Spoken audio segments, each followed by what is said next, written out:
লক্ষ্মীর ভান্ডার। সবাই বলে 500 আর 1000 টাকা দিয়ে মানুষের মুখ বন্ধ করে দিচ্ছে। এই কথাটা কতটা সত্যি চলো দেখি। রাজ্য সরকার আমাদের টাকা দেয়, আর যারা টাকা নেয় তাদের এটা বোঝা উচিত কোনো নেতা মন্ত্রী তাদের পকেট দিয়ে টাকা দেয় না, এদের বাপ দাদার সম্পত্তি নেই, এটা তোমারই টাকা, মানে সাধারণ জনগণের ট্যাক্সের টাকা। এবার ট্যাক্স না সবাই দেয়, কেউ ডাইরেক্ট ট্যাক্স দেয়, কেউ ইনডাইরেক্ট ট্যাক্স দেয়। ডাইরেক্ট ট্যাক্স কোনটা? আমি টাকা ইনকাম করলাম, তার উপর যত ট্যাক্স হয় আমি সরকারকে দিলাম, সেটা হচ্ছে ডাইরেক্ট ট্যাক্স। ইনডাইরেক্ট ট্যাক্স হচ্ছে এই যে 105 টাকা দিয়ে পেট্রোল ভরা, তোমার কি মনে হয় পেট্রোলের দাম 105 টাকা? একদমই না, 57 টাকা। এখানে রাজ্য সরকার 20 টাকা ট্যাক্স বসে আর কেন্দ্র সরকার 19 টাকা ট্যাক্স বসে, তারপর ডিলারের কমিশন থাকে, সবকিছু মিলিয়ে 105 টাকা দাম যায়। এবার তেল ভরা মানে সরকারের কাছে ট্যাক্স যায়। ঠিক সেভাবে সকাল থেকে রাত পর্যন্ত যে সমস্ত জিনিস ছোট থেকে ছোট, বড় থেকে বড়, শ্যাম্পুর পাতা, চিপসের প্যাকেট, এতে ট্যাক্সের দাম ধরাই থাকে।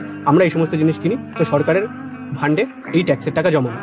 এবার সরকার চেষ্টা করে এই টাকা মানুষের কাছে এবার ফিরিয়ে দেওয়া, বিভিন্ন পরিষেবা দিয়ে, জল পরিষেবা, বিদ্যুৎ পরিষেবা, বিভিন্ন প্রকল্প, রাস্তাঘাট উন্নত করা, স্বাস্থ্য ব্যবস্থা, হসপিটাল, এই সমস্ত পরিষেবা প্রদান করে ভালোভাবে।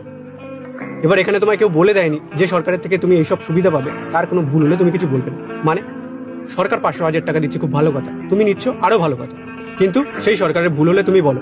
এবার তুমি যদি এটা ভাবো আহারে আমি যদি কিছু বলি তাহলে হয়তো আমার 500-1000 টাকা বন্ধ হয়ে যাবে, তাহলে এখানে সরকার কিছু করছে না, তুমি নিজেই নিজের মুখ বন্ধ করে রাখছো সামান্য কিছু টাকার লোক। আর তুমি নিজের মুখ যত বন্ধ করে রাখবে এই সরকার তত সাহস পাবে দুর্নীতি করার।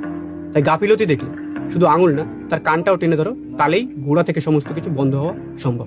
না হলে উপর উপর দিয়ে সব দেখাবে, বাট যেমন তা তেমনই থাকে।